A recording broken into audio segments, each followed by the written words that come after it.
What does your family do? You're like, okay, way too many things over time to even list, right? That's what life in a missional community is going to be like too. You're going to do all kinds of stuff together that normal families do. Yep. Eat, play, fight, forgive, watch movies, learn stuff, study, maybe go and worship together. You're going to serve each other. You might go on vacation. You might go on trips together. Yeah. You might just hang out and do nothing. You might cry. You might pray. You might hold each other. You might go and serve a friend of a friend that you don't even know because they're dear to this person, right? Yeah. All that stuff that normal families do is going to start happening in missional community life. Yep. Not like a light switch, over time, just like, families change and grow. So these are helpful handles that I was taught. Just like in a normal family, you have organized activity. Yep. And you have organic activity.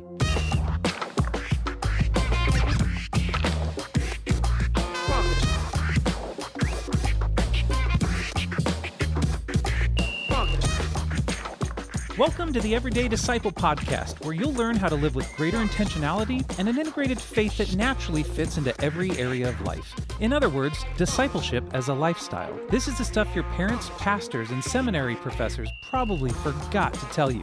And now, here's your host, Caesar Kalinowski. Thanks a lot. Thanks for rubbing that in. You're a bit of a turd today. What happened, man? We didn't do a vacation. It's been okay. I don't know if we've talked about this. We should do an episode of Work from Rest, but Sure. Ken and I try to calendar out our vacation and sort of just hanging out time and rest before we say yes to speaking gigs and, all kinds of work and writing books and all that. Try to work from rest. And so, our last vacation just got kapoofed. It just, didn't happen. It was just so much, probably sinful unbelief in my own heart. I would just, we were just like, nah, we're staying home. We'll stay home and maybe we'll do, this or that. And so we did a little bit of, day trippy kind of stuff but not, I don't know. But thanks a lot. Thanks for bringing that up. How was yours, man? Yeah, I'm actually supposed to go on one next week. And we sold it. Like, we have this property and we decided to sell it off. And so we made all our money. So we're just going to stay home, but we made money off of it. So. All right. I didn't sell anything. I made nothing, and I still want to go to Hawaii. So you know where I want to go? I want to go to England again because, I have a passion for England. And speaking of England, Karen Flowers from the UK wrote a nice review where she says, I love these podcasts so much. They really speak life into so many everyday situations.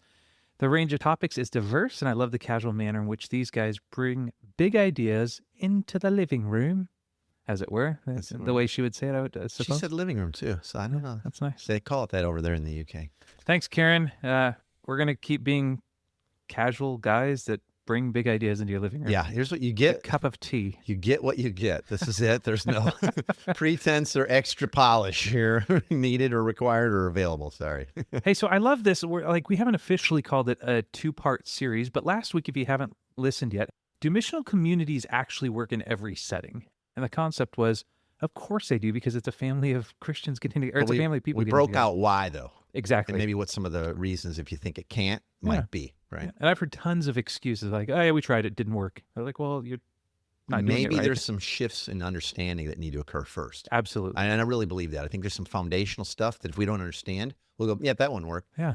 Well, kind of misunderstanding what God's up to. Yeah. And one of the things that we hear a lot of feedback from our listeners is, okay, we're being convinced that it can work in every setting.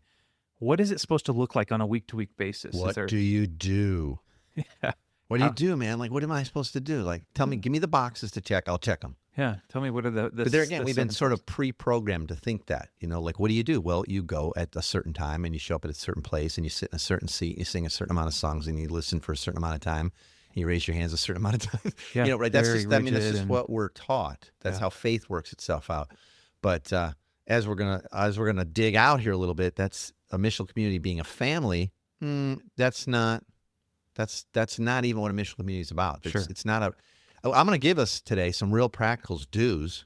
Yeah. But basically, I'm going to give you some categories for you to fill in the do's. Yeah. And you guys figure it out together. Yeah, that's where we're going to.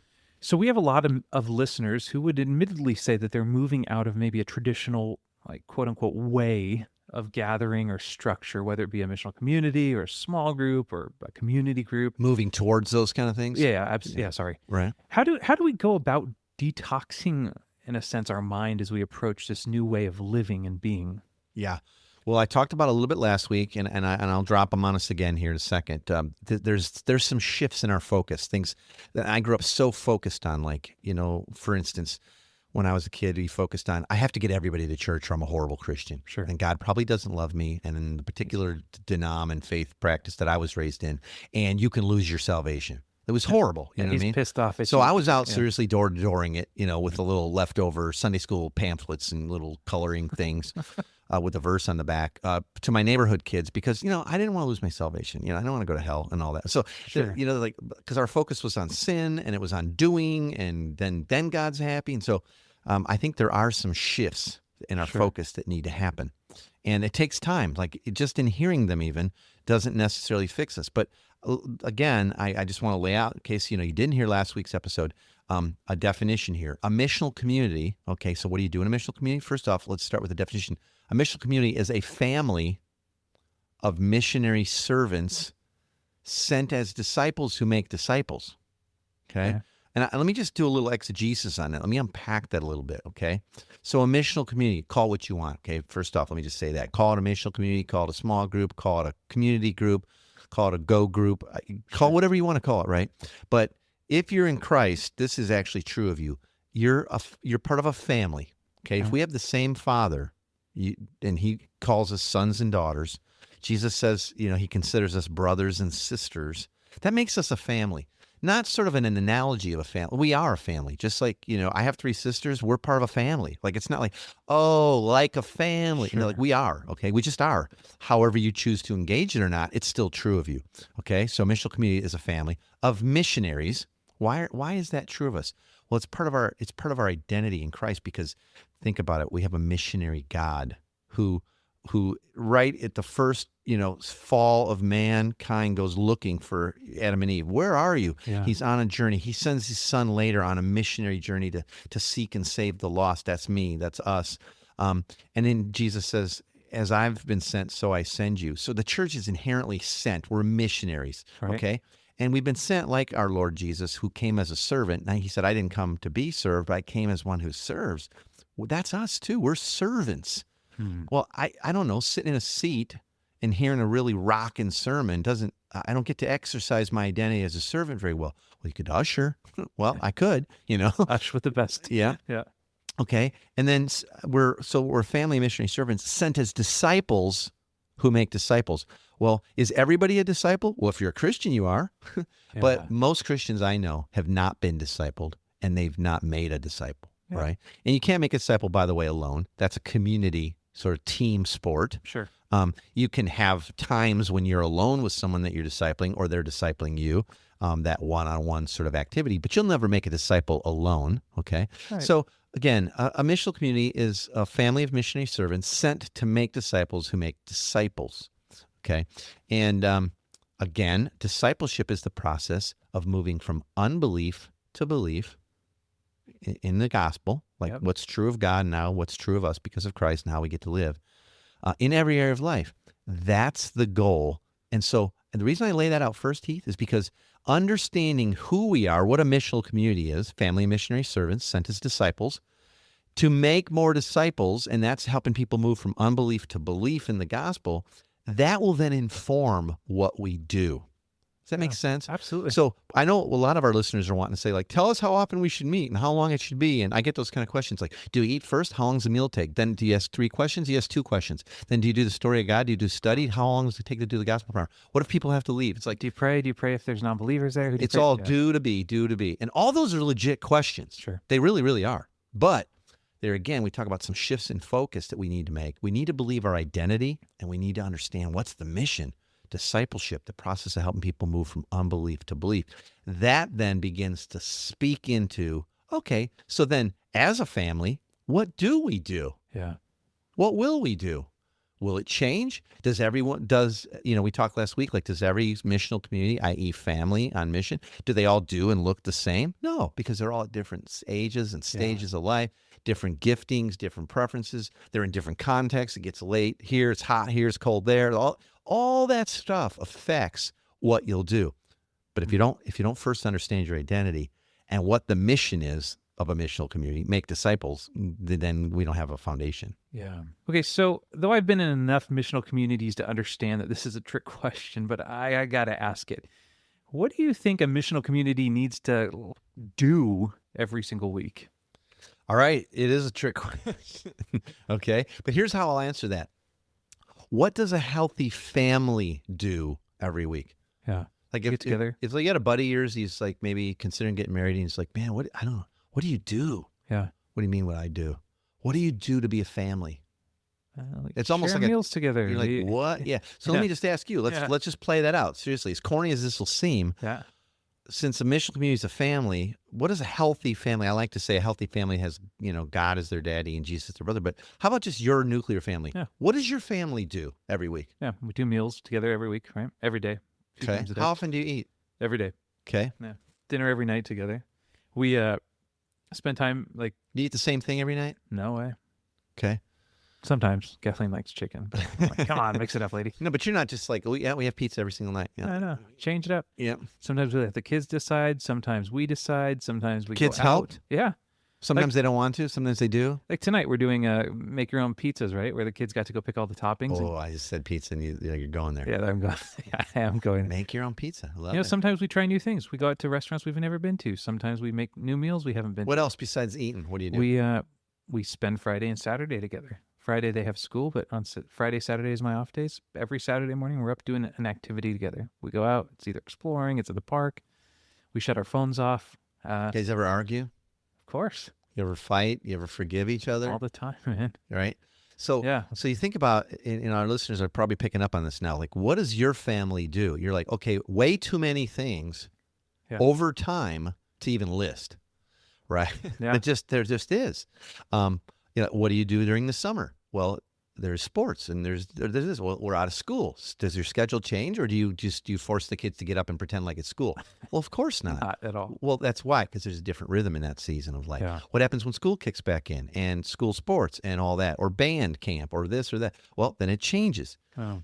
That's what life in a missional community is going to be like too. You're going to do all kinds of stuff together that normal families do. Yep. Eat, play, fight, forgive, watch movies, learn stuff, study, maybe go and worship together.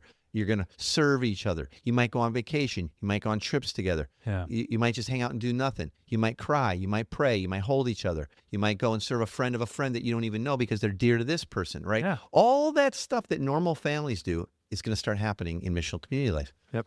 Not like a light switch, over time, just like, families change and grow. So these are helpful handles that I was taught. I think Mike Breen told me these originally. Just like in a normal family, you have organized activity. Yep. And you have organic activity. So some things you have to organize. What are things that if you didn't organize in your family, they might not happen? So you just organize them every month. I mean, I think finances. Okay. Got to pay the bills. They don't accidentally get paid. Oh, huh. They accidentally got paid this month. Thanks. Yeah. No.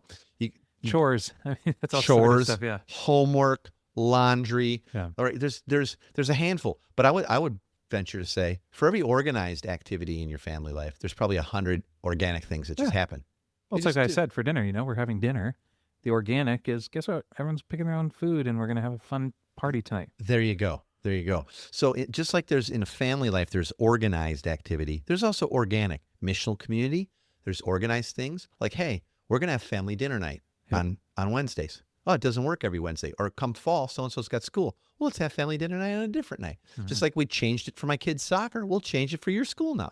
That's what a family does. Yeah. So you're going to have certain organized things, just a handful probably, and then a lot of organics through intentionality and affection starting to form and relationships growing. There'll be a lot of organic things. And really, I'll tell you that it's in the organics where the stuff of life really happens. Yeah. And I've heard it said that if all you have in a family or a missional community is organized stuff, it's going to feel like a bad job. Sure.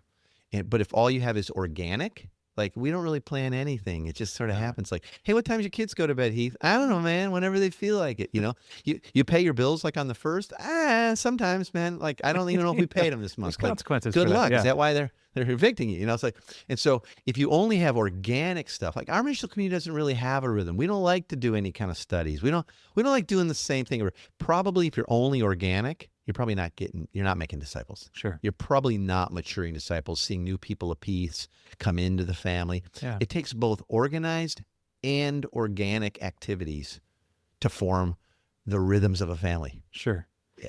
And you need them both. You need them both. I know I'm jumping off script a bit, and we've talked about this a little bit, but it just does play into also the foolishness of the system of like missional communities don't take summers off, right? And like, hey, see you guys in 3 months, because families don't do that. You don't take off the summer family with your kids. Like, mom and dad will see you in the fall, you know? Hey, you might reassess and go like, hey, summer's coming up. What are we going to do? Like, bedtimes change, chores maybe change. You don't have as much activities homework, might change. all that stuff. Yeah. Yeah.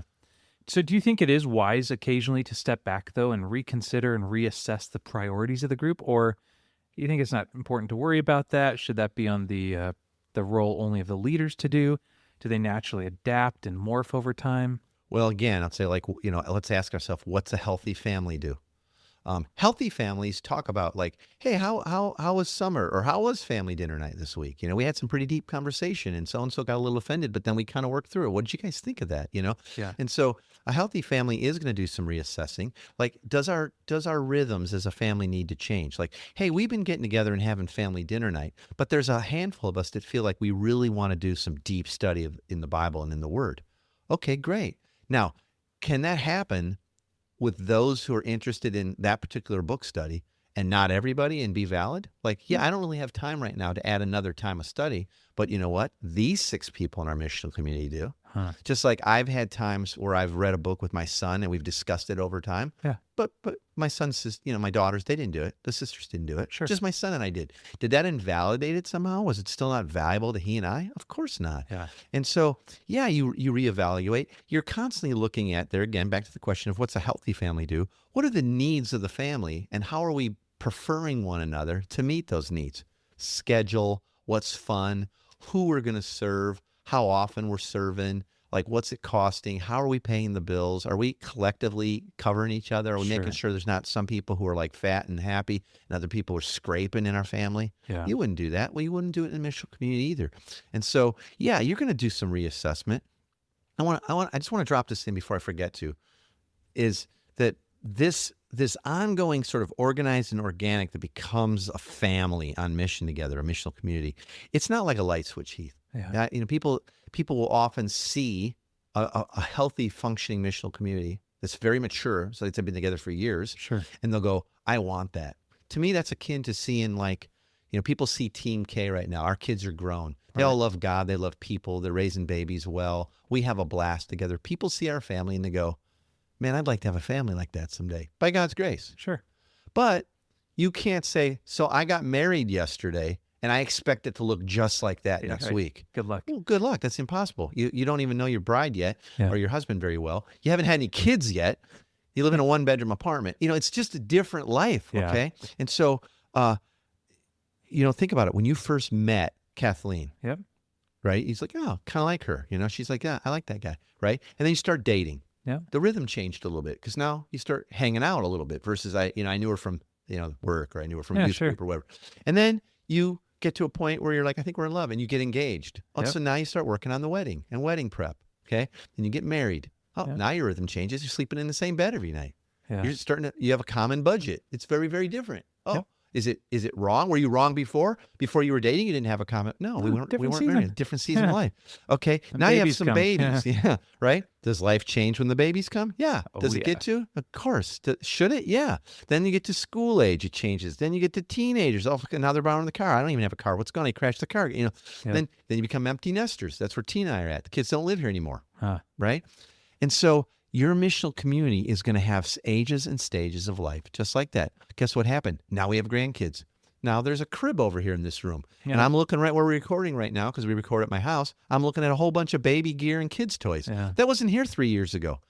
Well, now we're adjusting. The rhythm of the family's changing again. It's a little bit.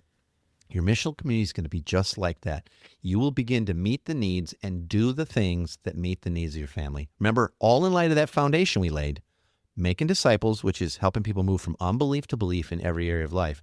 And because we're a family of missionary servants sent on mission, we're always looking for who else can we invite into this family. It's not just about us, because that's not who God is. Sure. God, the gospel is, and the church is an organization, is a family that exists for the sake of others to God's glory. Yeah. And as you mature and the rhythms of your family change, that's going to become more and more a reality. And those what do we do changes that happen are going to be very natural and very embraced because we love each other. So in light of that, we had one of the listeners write in, and this actually kind of answered itself in its last question, but the question was, how do you balance kids' needs with living a life on mission? Like, for example, kids' activities like soccer, dance, and then fitting family dinners and core group nights into a weekly schedule. Like, yeah, if you see everybody as family, then you see it all as one continuum. In other words, if I see my missional community, like, it's like, oh, that's the church. And so we do church life and we do family life. I do work life and I do family life. Sure. I do family life and I do gym. Yeah. And so we see this super bifurcated, separated lifestyle. But what would happen? What would change if you go, you know what? Because God sees everybody as family, I'm going to see and try to treat everybody like family. So when family dinner night for the missional community is going on, the kids are around for that. But when we decide it's time to really talk about something that's serious, it's adult level, or do some study, and we don't want a ton of interruptions, we're going to plan a time when maybe the kids aren't there for that.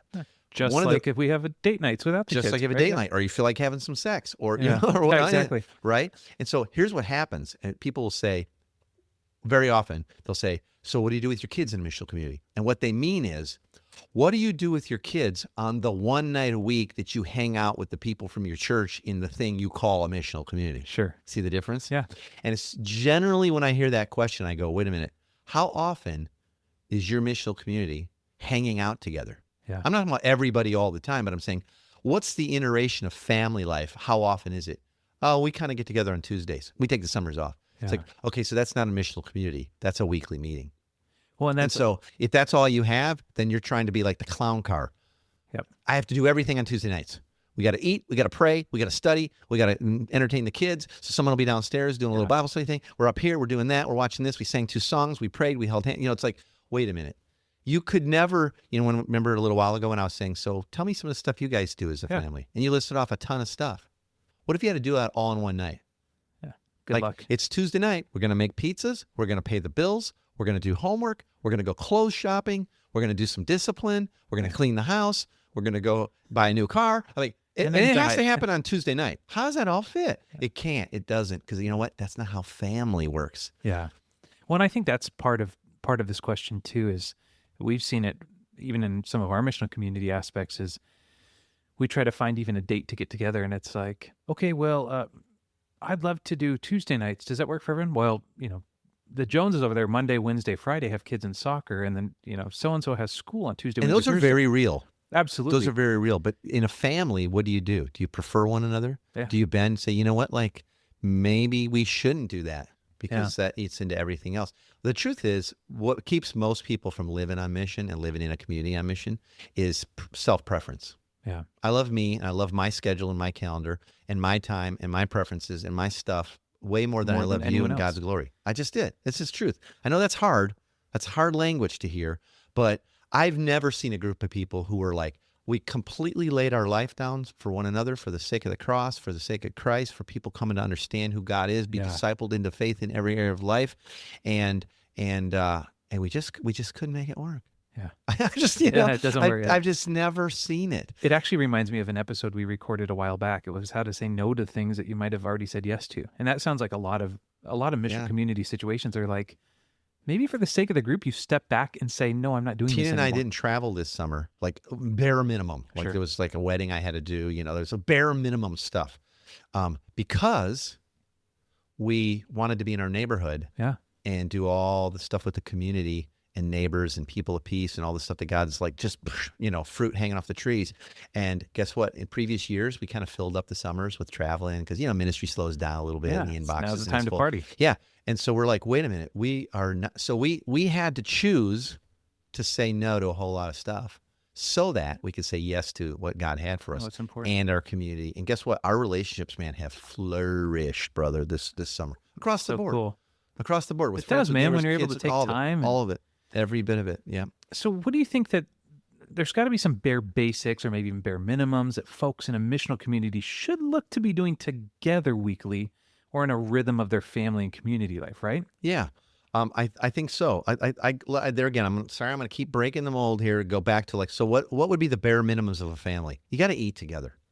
When I hear about, missional community, it's like, no, we don't do a meal together. It was too much of a hassle. No one could show up on time. It's like, that's just selfish and immature. Sure. That's what that is. Yeah. Like it just is. Yeah. I'm just going to call it what it is. And so, and are people there? Yeah, they really, really are. That's why we need a missional community. Yeah. Because we aren't mature, because we don't prefer others above ourselves, So meals, minimally try to have a family dinner night. Now, I would hope that throughout the week, just like with your kids, you're going to have a meal here. You're going to catch a coffee over here with someone in the community, a person of peace, another, couple, gal in the community, whatever, right? Sure. But at least have, like, I like to say 3 minimum touches as a community, okay? Yeah. Now, this is once you're mature. This isn't day one, talk everybody into this, and if they don't do it, they suck, right. okay? Try to have a family meal together. No giant agenda. Don't make it the clown car. We got to do everything you do in a church service, but we got to do it, on family dinner night. Have a meal together. Sure. I mean, let the Spirit guide. You feel like we need to pray because it came up, pray. Yeah. Like so-and-so, like in their devotional time, learn something great. But don't try to make your family dinner night have to fit in every bit of your spiritual growth and walk. And it's impossible. It's goofy. But have a family dinner night, okay? Try to have that weekly minimally, okay?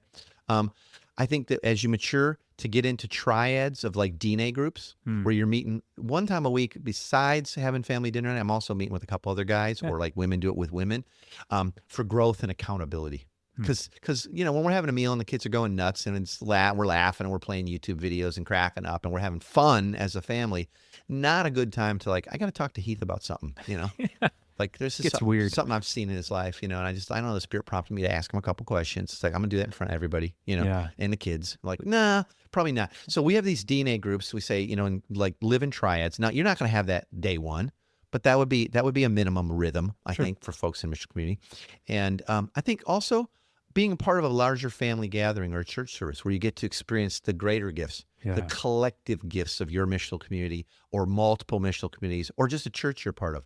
Yeah. Now, I know some of our listeners saying, well, we're not part of a big other church. We're in a missional community. It's not really a home church. We don't try to make everything happen like on a little Sunday church service in our living room. Sure. But we're living in a rhythm of life on mission together. I'd say, you know what? It's still good to be a part of another community. And if you say, well, they don't even believe in what we're doing, then go there and serve them. Yeah. Go and be a service. Those are brothers and sisters. They might see things differently than you. Maybe you are the enlightened ones and they're not. Who knows, right? Yeah. But that's not the point. The point is, I think that's good. For most of our listeners, they're part of a church. Sure. And so even if their church condones missional communities or they're just kind of doing it rogue, or if it's completely, no, my church is all about missional communities, I'd say those 3 touches minimum as you mature, family dinner night, little DNA accountability groups, and getting together on the weekend to serve, to use your gifts, to experience the better gifts of teaching and service and maybe in worship and all that stuff. I think those are minimum as well. And there again, that's a part of healthy and maturing rhythms of a missional community. When you're first getting together, what are the rhythms I want to do with people?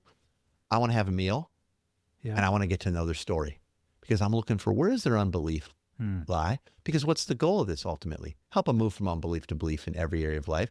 So I want a lot of high touch. And so we talk about high invitation to your life, low challenge at first. Hey, let's hang out. Let's get to know each other. Let's hang out a lot. That's why we throw happy hours in the neighborhood. That's why we, put the bar out front on Halloween. It's like, that's why we have a yard full of kids half the time. It's like, we want to get to know people. Where does their unbelief lie? Yeah. Are we going to be able to be a part of helping them move from unbelief to belief, i.e. discipleship? I hope so. Yeah. Believers and not yet believers. That's a healthy movie. But as they start to mature, hey, it'd be good. Let's start going through the story of God together. Are we going to do that on family dinner night? No, it probably wouldn't fit. We'll probably need another night. Or it could fit, but we might have to back that time up. Let's have dinner a little bit earlier. Could you push the babysitting a little bit later so we have time to go through the story? It's going to be a great time of learning, So those things are going to change as relationships are built and trust is gained. Yeah. So we like to say that the kingdom of God moves at the speed of relationship, and the gospel moves along the lines of trust. That's going to be the truth for believers and not yet believers, or if you have a community that's all but just believers at this point, or mostly your friends are not yet believers.